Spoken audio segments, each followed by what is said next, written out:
খাউফুন আলাইহিম ওয়ালা হুম ইয়াহজানুন।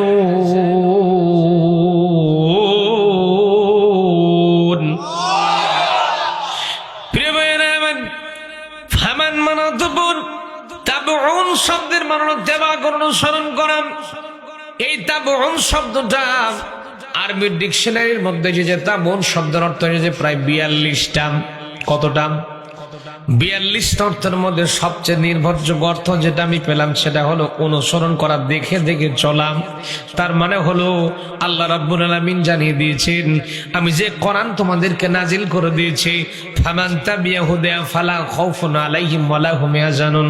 এই কোরআন দিয়ে যারা জীবন পরিচালনা করবে, জীবন গঠন করতে পারবে, ফালা খাউফুন আলাইহিম ওয়ালা হুম ইয়াহজানুন, ওই মানুষগুলোর জন্য কোনো চিন্তাও থাকবে না। আর ওই মানুষগুলোর জন্য কোন রকম কোন দুঃখ দ্বন্দ্ব, কোন চিন্তা ভাবনা, দুঃখ টেনশন থাকবে না। সবকিছু দূর করে দিবেন তিনি কে? কেননা এই কোরআনের চরিত্র গঠন আমার নবীর চরিত্রের সাথে মিলেছে। যখন আল্লাহু আকবার। প্রিয় ভাইরা আমার, হাদিস শরীফের ভিতরে আম্মা জান আয়েশা রাদিয়াল্লাহু তাআলা আনহা অনেক দূরের কিছু সাহাবা আজমাইন প্রশ্ন করলেন, আম্মা জান আয়েশা আপনি বলেন তো দেখে আল্লাহ নবীর চরিত্র কেমন ছিল, একটা বারের জন্য একটু বলেন।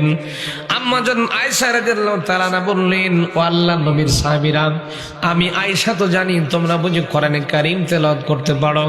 সাহাবীরা বললেন, আমরা তো কোরআন পড়তে পারি। আম্মা জান আয়েশা বললেন, যদি তোমরা আল্লাহর কোরআন তেলাওয়াত করতে পারো তাহলে কি তোমরা কোরআনে কারীম তেলাওয়াত করো না?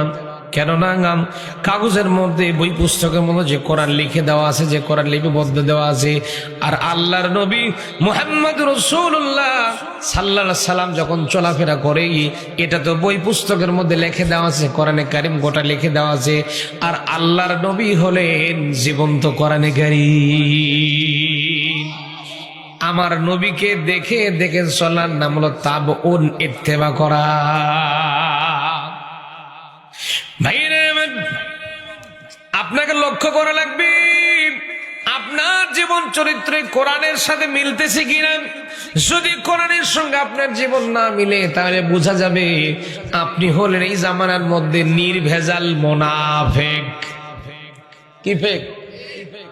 এখন আমি আজকে একটা আয়াতে কারিমা তেলাওয়াত করলাম, আমার ইঞ্জিনিয়ার সাহেব আপনাদের এমপি প্রার্থী তিনি মুনাফিক সম্পর্কে কথা বলেছে। আমি হঠাৎ করে আয়াতটা আমি আলোচনা অন্য করার চিন্তা নিয়েছিলাম আপনাদের লোক সংখ্যা দেখে, কিন্তু মুনাফিক শব্দটা এসেছে ওনার মুখ থেকে। এই জন্য আমি চিন্তা করলাম যে মুনাফিক সম্পর্কে মানুষকে সতর্ক করার দরকার আছে না নাই? আছে না নাই? কেননা মুনাফিকের রোগটা মারাত্মক একটা রোগ। মুনাফিক হয়ে মরে গেলে নিশ্চিত জাহান্নামে যাওয়া লাগবে। কোথায় যাওয়া লাগবে? এই যে রাত জেগে বসে আছি জাহান্নামে যাওয়ার জন্য, কথা বলে না। প্রিয় ভাইয়েরা আমার, লক্ষ্য করুন, ক্যান্সার হয়ে যদি আপনি মরে যান, আল্লাহ চাইলে জান্নাত দিতেও পারে কিনা বলেন?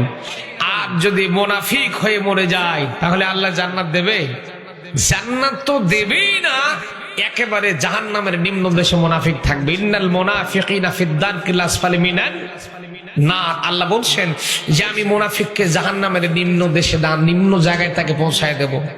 আমার প্রিয় ভাইরা, এখন আমাদের মধ্যে মুনাফিক আছে না নাই?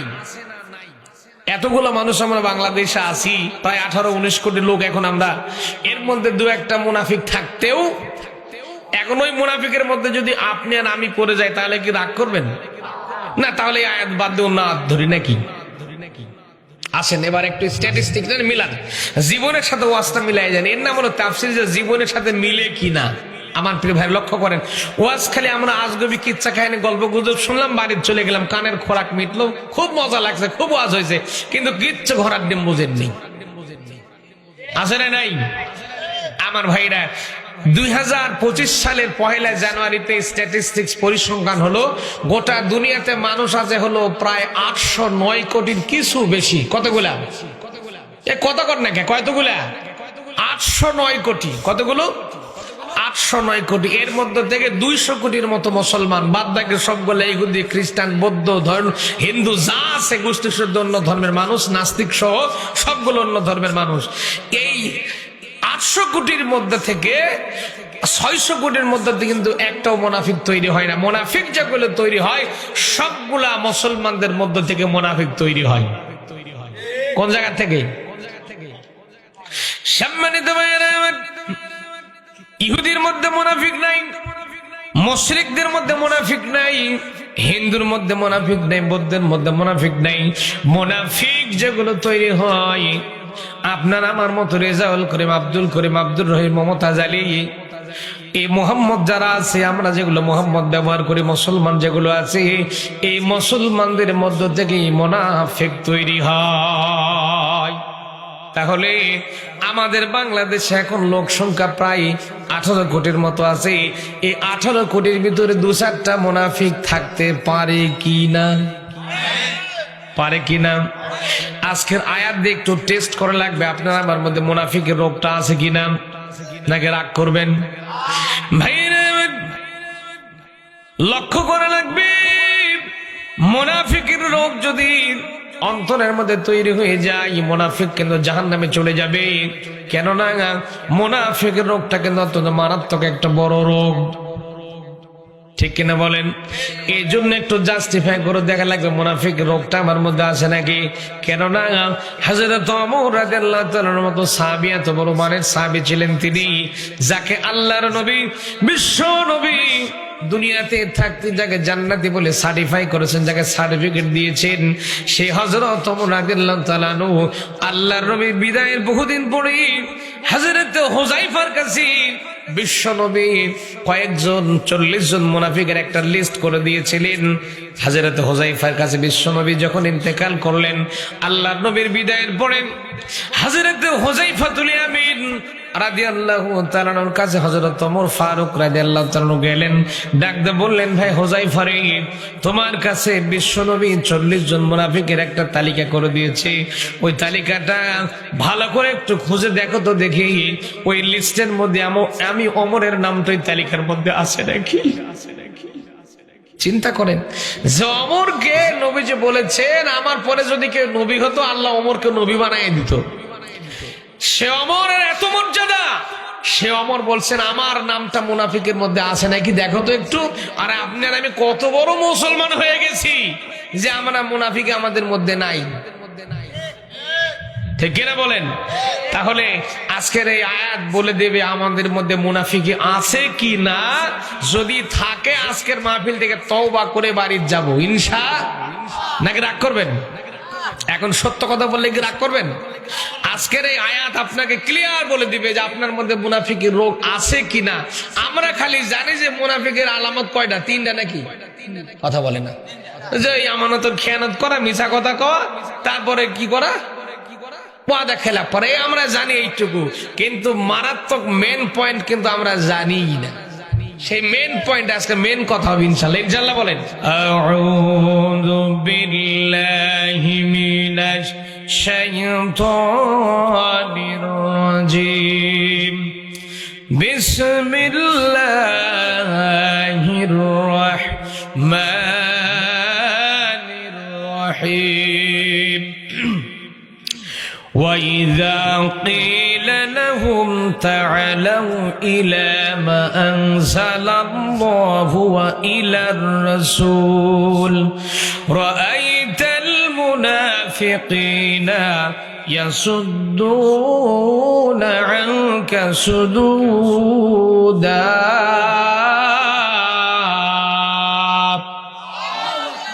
صدق الله العظيم। বিতাড়িত মুরতাদ শয়তানের ওয়াসওয়াসা থেকে পানাহ চেয়ে নিয়ে পরম করুণাময় আল্লাহ সুবহানাহু ওয়া তাআলার নামে কোরআনে কারীম থেকে আলোচনা শুরু করছি। আমি আপনাদের সামনে তেলাওয়াত করলাম সূরার নাম হলো নিসা। কোন সূরা? একটু বলেন। সূরার নাম হলো নিসা। নিসা শব্দের মানে হলো মহিলা, মানে লেডিস। কি জন্ডিস না, লেডিস। লেডিসের নামে, মহিলাদের নামে আল্লাহ একটা সূরা নাজিল করলেন, নাম দিলেন নিসা। কি নাম? নিসা। এই সূরার মধ্যে আয়াত আছে হলো 176টা। এই সূরাটা অবতীর্ণ হলো মদিনায়। কোন জায়গা? মদিনায়। সেখান থেকে আমি যে আয়াতে কারিমে তেলাওয়াত করলাম, তেলাওয়াতকৃত আয়াতের নম্বর হলো 61 নম্বর আয়াত। কত নম্বর? 61 নম্বর আয়াত। এখান থেকে কিছু কথা বলবো ইনশাল্লাহ। সূরার নাম হলো নিসা। নিসা মানে হলো মহিলা। কি নাম বললাম ভাই? মহিলা। এই মহিলা সম্পর্কে গবেষণা করতে গিয়ে যেটা পেলাম আমরা, মহিলারা হলো সবচেয়ে বড়, দুনিয়ার মধ্যে সবচেয়ে বড় অকৃতজ্ঞ।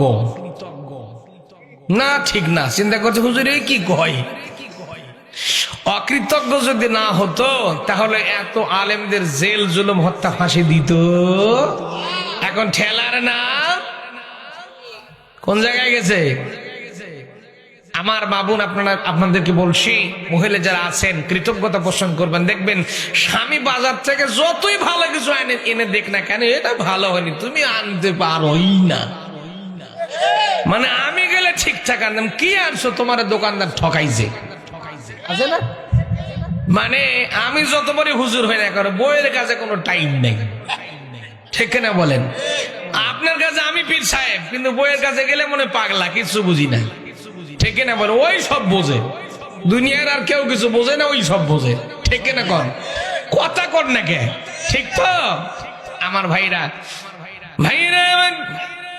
এই মহিলাগুলোর জন্য, আমাদের স্ত্রীদের জন্য, মা বোনদের জন্য ঠোঁট স্টিক, গাল স্টিক, লিপস্টিক, গোষ্ঠীর সুদ্ধা কিনে দিয়ে আমরা খরচ করে, আমরা আর এত কিছু সাজগোজ করে আমাদের মহিলাগুলা যখন রাস্তাঘাটে বের হয় টাকা খরচ করি আমরা, আর মজা মারে ভ্যানওয়ালা দোকানদারেরা, ঠিক কিনা কোন? এই যে শীতের দিন আসতেছে, শীতের দিন চলতেছে, এই শীতের দিন চলে যখন 3 দিন 4 দিন 5 দিন পর্যন্ত গোসল করে না, যেই শুনছে ধামুই এবং সাজগোজ করতে লাগে 4 ঘন্টা। কথা কন, কথা কন ভাইরা আমার। শুধু তা নয়, এইরকম করে আবার অনেকে আছে, লক্ষ্য করে দেখবেন স্বামীর খেদমত করতে, ঠিকঠাক মতো খেদমত করতে চাই, স্বামীর খেদমত করতে চায় না। মা বোনদের জন্য জান্নাতে যাওয়ার কিন্তু শর্টকাট লাইন হলো, মা বোনেরা নামাজ কালাম রোজা ঠিকঠাক মতো আদায় করবে। কিন্তু আমার দেশের মহিলারা নিজের স্বামীকে দেখানোর জন্য সাজগোজ করে না, মানুষকে দেখানোর জন্য সাজে। আর যখন বাড়ির থেকে একেবারে কাজের মেয়ে পাগলি ছকি নেয়, কথা কয় না ভাই, ঠিক না? বাড়িতে যখন থাকি, নিজের স্বামীর সামনে যখন থাকে, চুলগুলো এলোমেলো উস্কো গোস্কো, ঠিকঠাক মতো কাপড় চোপড় ভালো মতো কাপড় চোপড় পরে না, ময়লা কাপড় কেমন জানি করে উস্কো ঘুস্কো চেহারা থেকে, পাগলির মতো চেহারা সুরত থেকে স্বামীকে প্রদর্শন করতে চায় না। যখন মার্কেটে যায়, বাজার ঘাটে যায়, ওর সাজগোজ দেখে কে, ঠিক কিনা ভাইয়েরা? বিশ্ব নবী বলেন, কোন মহিলা যদি তার স্বামীকে আকৃষ্ট করার জন্য, স্বামীকে প্রদর্শন করার জন্য যদি সাজগোজ করে, যতক্ষণ পর্যন্ত আয়নার সামনে দাঁড়ায় থাকবে, ততক্ষণ পর্যন্ত আল্লাহ রাব্বুল আলামিন ওই মহিলার আমলনামায় নফল নামাজের সব আল্লাহ লিখতেই থাকবে।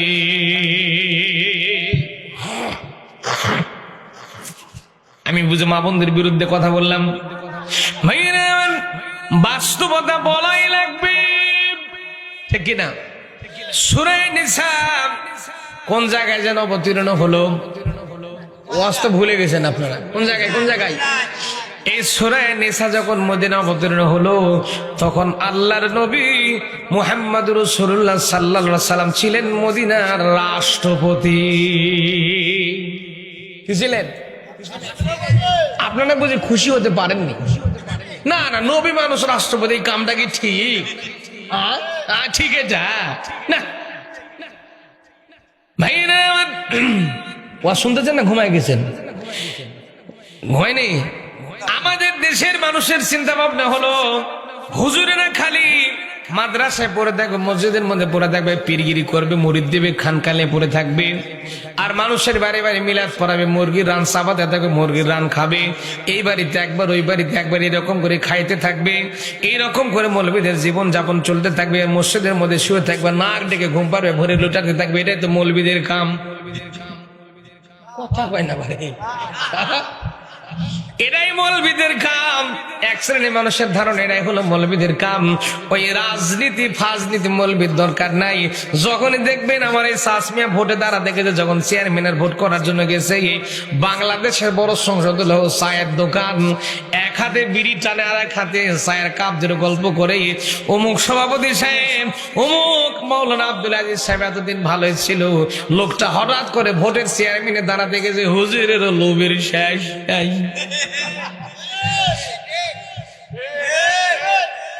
আইরে রে, হুজুরও ক্ষমতা চায়, হুজুরও লোভ। দেখ হুজুরটা এতদিন ভালোই ছিল, এখন খারাপ হয়ে গেছে। মানে ভোট হুজুর টুজুরদের দরকার নাই, ভোট টোট হুজুরদের দরকার নাই। ভোট করবো সিটার, বাটপার, চোর, ডাকাত, গাঁজারো, মদারো, সুদারু, এরাই খালি ভোট করবে। এ কথা কর না কে, আমি কি বানাই বলতেছি ভাই রে? এবার আসেন আয়াত কি বলে, এবার লক্ষ্য করেন আপনার জীবনটা কোরআনের আয়াতের সাথে মিলবে কিনা, একটু জীবনটা মিলান তো দেখি। ভাই আমি কোরআনের বাইরে কথা বলবো না। আসেন কোরআনে আল্লাহ কি বলতেছেন সুন্দর করে একটু লক্ষ্য করে শোনা লাগবে। সূরা নিসার 61 নম্বর আয়াত, আয়াত নম্বর কত? এখন আসেন আল্লাহ কি বলেন, ওয়াইদা কিলা লাহুম তাআলাউ, আল্লাহ পাক তার রাসূলকে বলছেন, হে নবী, ওয়াইদা কিলা লাহুম তাআলাউ, হে নবী আপনি তাদেরকে বলেন, ইলা মা আনজালাল্লাহ, হে নবী আপনি দুনিয়ার মানুষকে বলেন, আসো আসো মা আনজালাল্লাহ, আল্লাহর কোরআনের দিকে আসো, আল্লাহর আইনের দিকে আসো। ওয়াইলার রাসূল, রাসূলের তরিকতের দিকে আসো, রাসূলের পথের দিকে চলে আসো। হে নবী আপনি দেখবেন, রয়তা মানে কি দেখা, আলেম যারা আছে না খেয়াল করেন, রয়তা মানে হলো দেখা। রাইতাল মুনাফিকিনা, হে নবী আপনি দেখবেন, রাইতাল মুনাফিকিনা ইয়াসুদ্দুনা আনকা সুদুদা, হে নবী আপনি যখন আল্লাহর আইনের দিকে মানুষকে ডাকবেন, আল্লাহর বিধানের দিকে যখন মানুষকে ডাকবেন, তখন দেখবেন রাইতাল মুনাফিকিনা ইয়াসুদ্দুনা আনকা সুদুদা, মুনাফিক যারা হবে এরা আস্তে করে আপনার লাইন থেকে কেটে বিদায় নেবে। এইরকম পাবলিক বাংলাদেশে দু চারটা আছে না নাই? তার মানে হলো মুনাফিক সব চাই, মুনাফিক নামাজ চাই, রোজা চাই, হজ চাই, যাকাত চাই, কুরবানি চাই, সবকিছু চাই, কিন্তু মুনাফিক আল্লাহর আইন দিয়া দেশ চলুক, সমাজ চলুক, রাষ্ট্র চলুক, এই আল্লাহর আইন মুনাফিক চাই না। এইরকম পাবলিক বাংলাদেশে বুঝি নাই। কেননা আল্লাহর আইন কেন চায় না জানেন? সিটার বাট পাড়ার সরুরা আল্লাহর আইন চায় না কেন? এরা চিন্তা করে আল্লাহর আইন যদি পাশ হয়ে যায়, এই কোরআন যদি সংসদে চলে যায়, তাহলে তো বেশি বেশি করে টাকা চুরি করে বিদেশে লুটপাট করে পাচার করা যাবে। কেননা চুরি করলে হাত কথা কয় না, মানে কি করবে বলেন তো দেখি? আমাদের বাংলাদেশে যে সমস্ত নেতা আছে এরা বেশিরভাগ চোর, কথা কন না কেন? অধিকাংশ নেতা হলো চোর। এই চোরেরা চায় না আল্লাহর কোরআনের আইন প্রতিষ্ঠিত হয়ে যায়। কেননা আল্লাহর কোরআনের আইন যদি প্রতিষ্ঠিত হতো, তাহলে বাংলাদেশের এই চোরগুলার হাতই থাকতো না। না কালকে সকালে ঠিক বলেন, আজকে থাক, আজকে ওয়াজ শুনে কালকে বলেন। আমার ওয়াজ কি বোঝা যাচ্ছে কিছু? কেন রে ভাই? এই সূরারা এই জন্য চায় না যে আল্লাহর আইন যদি প্রতিষ্ঠিত হয় আমার তো হাতই থাকবে না। হাত থাকবে? এই যে দরবেশ বাবা, দরবেশ চিনেন আপনারা? এ দরবেশ একাই 57,000 কোটি টাকা পীর সাহেব মানুষ তো লুটপাট করে একাই খাইছে। কত কোটি? এগুলো কার টাকা জানেন? আপনার আমার টাকা। 57,000 কোটি টাকায় একাই খাইছে। তাহলে চিন্তা করেন, ওর মতো আরো দরবেশ বাংলাদেশে দু চারটা আছে না? কথা বলেন না কেন? মন্ত্রীরা সব কোথায় গেল? এমপিরা সব কোথায় গেল? কোথায় কাদের কাকা? তাদের সারা দেশটাই এখন লাগে ফাঁকা ফাঁকা। বলেন বলেন, এমপিরা সব কোথায় গেল? মন্ত্রীরা সব কোথায় গেল? কোথায় কাদের কাকা? তাদের সারা দেশটা কেমন লাগে ফাঁকা। আমার সাথে বললে বুঝি গুনাহ হবে না? তাদের সারা দেশটা কেমন লাগে ফাঁকা ফাঁকা। পালাবো না, আমরা পালাই না, আছে পালাবো না যাই না তবু দেখা। তাদের সারা দেশটা এখনো লাগে ফাঁকা, তাদের সারা দেশটা কেমন লাগে ফাঁকা। আইন মন্ত্রী আটকে গেল আইনেরই ফাঁকে, দাড়ি ছাড়া দরবেশ বাবারে ভণ্ড ভণ্ড লাগে। আইন মন্ত্রীরা যেদিন ধরছিল না, কথা কই না বাড়ি, আইন মন্ত্রীরা যেদিন ধরছিল, ধরার পরে ওই যে দরবেশ বাবা কি সুন্দর করে ফর্ম শেপ করে উনি পকার পার হওয়ার চেষ্টা করছিল। আইন মন্ত্রী যে ধরছিল, ধরার পরে যখন নিয়ে যাচ্ছে, কই নিয়ে যান মানে, আমার তো বন্ধু আছে। তোমার বন্ধু কে? কই তো দরবেশ। কথা কয় না, ওই দরবেশের তো দাঁড়িয়ে নেই, পুলিশ চিনবে কেমনে? কে দরবেশ করে? এই যে দরবেশ, দরবেশ দাড়ি মোছে একেবারে ক্লিন শেপ মেরে বিদায় হওয়ার চিন্তা করতেছে। আরে যেমন বন্ধু তেমনই বন্ধু পাইছে, ঠিক কিনা কন?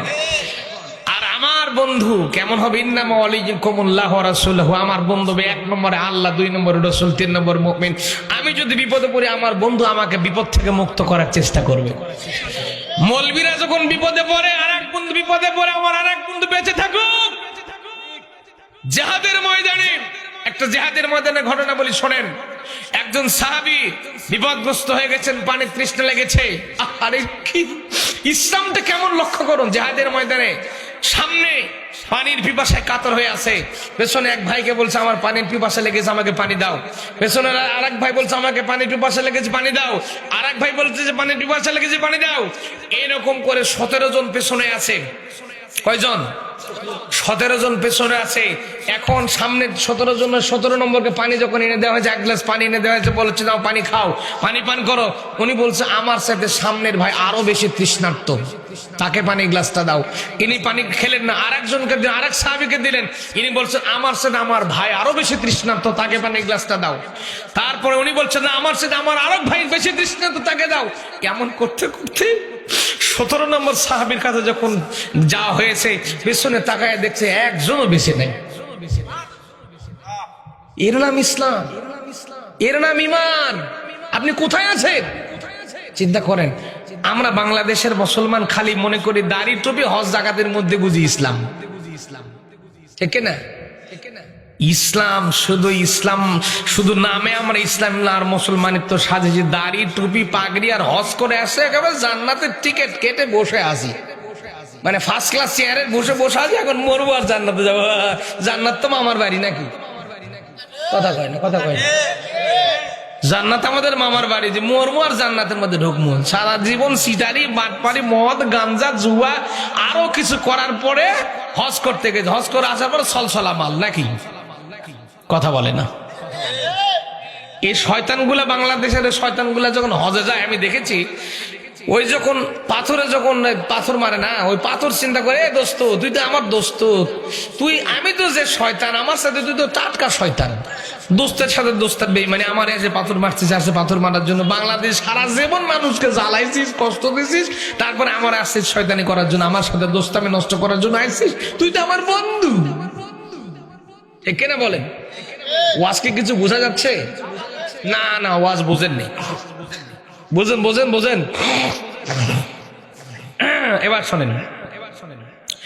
আইন মন্ত্রী আটকে গেল আইনেরই ফাঁকে, দাড়ি ছাড়া দরবেশ বাবারে ভণ্ড ভণ্ড লাগে। শুনছি কত নেতা নেত্রী খাইতেছে ভাই ডান্ডা, বিচারপতি কালা মানিকের তাই ফাটিয়েছে ভাই আন্ডা। সাইদি সাহেবের বিরুদ্ধে এই লোকটা চূড়ান্ত দুশ্মন, ইসলামের চূড়ান্ত শত্রু এই লোকটা। সিলেট দিয়ে যখন কলার পাতা শুয়েছিল, আপনারা দেখেননি? কথা কর না কে, দেখেননি? কলার পাতা যখন শুয়েছিল, সিলেটের লোকেরা এত সুন্দর মেহমানদারি করাইছে, পিটনের সুটে একটা বিষয়ই নাই, দেখি না? কষ্ট হচ্ছে আপনাদের? পলকেরও ঝলক গেল থামিয়ে নেটের শাখা, তাদের সারা দেশটাই এখন লাগে ফাঁকা, ঠিক কিনা? হয়ে গেল সেই সংসদেতে মমতাজের গান, ওর গান ছাড়া সংসদ উদ্বোধন হতো? ভাই চলে যায় একেবারে। আমার কথা শুনে কি কষ্ট হচ্ছে আপনাদের? কই গেল সেই সংসদতে মমতাজের গান? কোথায় গেল হযরত বলা স্বামী ওসমান? ও 70-80 রাকাত নামাজ না পড়লে ওর ঘুমই হয় না, সারাক্ষণ মদের বোতলে পড়ে থাকে, মানলে সবসময় থাকে। আর কয় কি 70-80 রাকাত নফল নামাজ পড়ি, ঠিক না? আল্লাহর ওলি সেদিন দেখলাম মদিনায় বসে আছে, এত সুন্দর দাড়ি, কেবলই জান্নাত থেকে নিচে নামে আসলো। কি সুন্দর দাড়ি, মাথায় আবার রুমাল পেঁচায় রাখছে, মনে হয় একবারে জান্নাত থেকে পালাই আসছে। কথা বলতে আরে ইনু মেনুর দীপমণি আছে কারাগারে, পাপ করলে পাপ কি আর ছাড়ে ভাই তারে। তাদের সারা দেশটা এখন লাগে ফাঁকা, তাদের সারা দেশটা এখন লাগে ফাঁকা, ঠিক কিনা? মন্ত্রীরা সব কোথায় গেল, এমপিরা সব কোথায় গেল, কোথায় কাদের কাকা? তাদের সারা দেশটা এখন লাগে ফাঁকা, তাদের সারা দেশটা এখন লাগে ফাঁকা, ঠিক কিনা? আখারে এমন জ্বালান জ্বালাইছে। তাহলে 1 নম্বর মুনাফিকের গুণ হবে সেটা যে মুনাফিক সব চাইবে, নামাজ পড়ো, রোজা করো, হজ করো, যাকাত দাও, খাওয়াই আল্লাহর আইন টাইনে রাজনীতি ফাজনীতি, মানে আল্লাহর আইনকে কথা বলতে গেলে তো রাজনীতি চলে আসবে। কথা কর না, কোরআনে রাজনীতি আছে না? এখন তো আমাদের বাংলাদেশে কিছু হাইব্রিড মার্কা নেতা বের হয়েছে, বলছে রাজনীতির সাথে কোরআনের সম্পর্ক নাই। ওই নেতার ইমান আছে না গেছে আল্লাহই ভালো জানে। আচ্ছা, রাজনীতির সাথে যদি ইমান না থাকে, রাজনীতির সাথে যদি কোরআনের সম্পর্ক না থাকে, তাহলে আল্লাহ 900-র উপরে আয়াত দিয়েছেন খালি রাজনীতির উপরে। সুবহানাল্লাহ কালকে সকালে বলবেন নাকি? জোরে কর না সুবহানাল্লাহ। সবচেয়ে ইম্পর্টেন্ট আয়াত কোনটা জানেন? সূরা হজ 41 নম্বর আয়াত খুলবেন, আল্লাযিনা ইম্মাক্কান্নাহুম ফিল আরদ। কথাকার আকামুস সালাত ওয়া আতাউজ যাকাত ওয়া আমারু বিল মা'রুফ ওয়া নাহাউ আনিল মুনকার ওয়ালিল্লাহি আকিবাতুল উমুর। আল্লাহু আকবার কোন। আল্লাহ বলেন, আমি যদি আমার কোন বান্দাকে রাষ্ট্র ক্ষমতার চেয়ারে বসাই, কে বলতেছেন এই কথা? এখন রাজনীতি না করলে আপনি রাষ্ট্র চেয়ার পাবেন? সারা জীবন তো বাটাম ফাটাবে ওরা আমাদের। কথা কয় না। রাষ্ট্র রাজনীতি যদি না করে, রাষ্ট্র ক্ষমতা আপনাকে কি ওই খানকার থেকে ধরায় দিয়ে বলবো যে আপনি প্রেসিডেন্ট, দেশের প্রেসিডেন্ট, বসেন, বসাবেন? আমার নবী যখন মক্কায় মার খাচ্ছিলেন, এই কথাগুলোকে আমি বানায় বলতেছি, আমার নবী যখন মক্কায় মার খাচ্ছিলেন তখন নবীজি চিন্তা করলেন আর মারটা আর কতই খাবো আল্লাহ। রসুল এবার দোয়া করলেন, রব্বি জালনি মিল্লাদুনকা জালনি মিল্লাদুনকা সুলতানান নাসির। এই দোয়া যখন নবীজি করলেন যে আল্লাহ আর মারটার খাওয়া যাবে না, তুমি আমাকে এই দেশের বাদশাহী দান করো। সুবহানাল্লাহ কালে সকালে পড়ে নবী নিজে দোয়া করছেন আল্লাহ কাছে, আল্লাহ আর মার খাওয়া যাবে না, তুমি আমাকে দেশের বাদশা বানায় দাও। জিবরাইল কিছুক্ষণ পরে আল্লাহ নবীর কাছে এসে বলছে, নবী হে, এইবার টাটকা দোয়া করছে, এইবার হচ্ছে কাম। ক্ষমতা না পেলে আপনাকে খালি মারি খাওয়া লাগবে, ঠিক না? ক্ষমতা যখন আপনার হাতে আসবে, আপনি পিটায় হলেও আপনার এই দেশে রাজত্ব কায়েম করতে পারবেন। আর এখন এক শ্রেণীর মানুষ বলতে যে হুজুরেরা মৌলবাদ, জঙ্গিবাদ, এরা রাজনীতি ফাজনীতি বোঝে নাকি? এদের মসজিদ মাদ্রাসা খানখানে পড়ে থাকে, ফাও রাজনীতি করার দরকার নাকি? মানে হুজুরদেরকে এরা পাগলা ভাবে, আর হুজুরেরা এরা থাক পিছনে থাক, আর এরা মদ গাঞ্জা গোষ্ঠী শুদ্ধ খাবে, আর এরা ইচ্ছা মতো রাজনীতি করবে, আর হুজুরেরা খালি মসজিদ মাদ্রাসার খানকাত পড়ে থাকবে নাকি? এরা তো এটাই চায় নাকি? কেননা এরা চায় না আল্লাহর আইন বাস্তবায়ন হোক। 1 নম্বর মুনাফিকের গুণ হলো আল্লাহর আইন বাস্তবায়ন হতে দিতে চাইবে। কথাটা কে বলতেছেন? দলিল লাগবে, নিয়ে যান। রাওয়াইতাল মুনাফিকিনা। কেউ যদি কালকে আবার সাইড স্টল বলে হুজুর রাজনীতি করে গেছে, খবর আছে, কিন্তু আল্লাহর আদালতে মামলা হবে। যেহেতু বলবেন যে হুজুর খালি রাজনীতি করে গেছে, রাজনীতি ওয়াজ করলে খালি রাজনীতি করছে। এখানে দেখেন রাআইতাল মুনাফিকিনা ইয়াসুদ্দুনা আনকা সুদুদা, গামার যারা বোঝেন লক্ষ্য করেন, রাআইতা মানে কি দেখা। আল্লাহ রসুলকে আল্লাহ বলছেন রাআইতাল মুনাফিকিনা ইয়াসুদ্দুনা আনকা সুদুদা। আনকা সুদুদা শব্দের মানে হলো আস্তে করে পাশ কেটে চলে যাবে। আপনি যখন নামাজের কথা বলবেন, হজের কথা বলবেন, রোজার কথা বলবেন, যাকাতের কথা বলবেন, এরা আছে, এরা ঠিক আছে, সব ঠিক আছে। যখন বলুন আল্লাহর আইন বাস্তবায়ন করা লাগবে, মুনাফিক যারা হবে এরা আস্তে করে লাইন কেটে আলাদাভাবে কেটে যাবে। এখন আপনি চিন্তা করেন, আপনি কেমন মুসলমান হয়ে আছেন আপনার জীবনের সাথে এবার মিলান। কথা বুঝে বুঝেননি, আমার কথা বুঝে বোঝেননি, বুঝেছেন? ইসলাম মানতে গেলে অর্ধেক মানলে বুঝে হবে নাকি? আচ্ছা বলেন তো, কম্বলের মধ্যে এক ঠ্যাং ঢুকে দিয়ে আছেন, বাঁ ঠ্যাং ঢুকে দিয়ে আছেন, ড্যাং ঠ্যাং আস্তে করে চিৎ করে পড়া দিয়ে দিয়ে আছেন, কম্বলের মধ্যে খুব আরাম লাগবে নাকি? কথা কয় না বাড়ি, আরাম লাগবে? কষ্ট হবে না? দুই ঠ্যাং আবার যদি এক জায়গায় আসে তাহলে আরো মজা, সাথে বউ দিলে তো আরো। কথা কয় না ভারি। এই যুবক, তোমরা যারা বিয়ে শাদী করেন তাদের জন্য কিন্তু কইনি, ওরা কিন্তু খুব খুশি হয়ে গেছে, মনে মনে ভাবতেছে এবার বিয়ে করবো। হ্যাঁ, ওরা খালি আছে এক বিন্দু ভালোবাসা দাও, এই নিয়ে পড়া আছে আমার যুবকের। আর যুবকদের ওয়াজ অনেক আছে। যাই হোক, আমি যে প্রসঙ্গ করছিলাম সে প্রসঙ্গ বাদ পড়ে যাবে। ইসলাম মানা লাগবে অর্ধেক না গোটাই? আমার কথার সাথে জবাব দেন, ইসলাম মানা লাগবে অর্ধেক না গোটাই? এখন বলেন তো, আল্লাহর কোরআনের আয়াত আছে না, এর প্রেক্ষিতে আয়াত আছে না, উদখুলু ফিস সিলমি কাফা, ইসলামের ঘরের মধ্যে ঢোকো পুরাপুরি, না অর্ধেক? এখন আসেন আল্লাহর কোরআন কি বলে। আল্লাহ রাব্বুল আলামিন বলেন, আমান ইয়াবতাগি গায়রাল ইসলামি দীন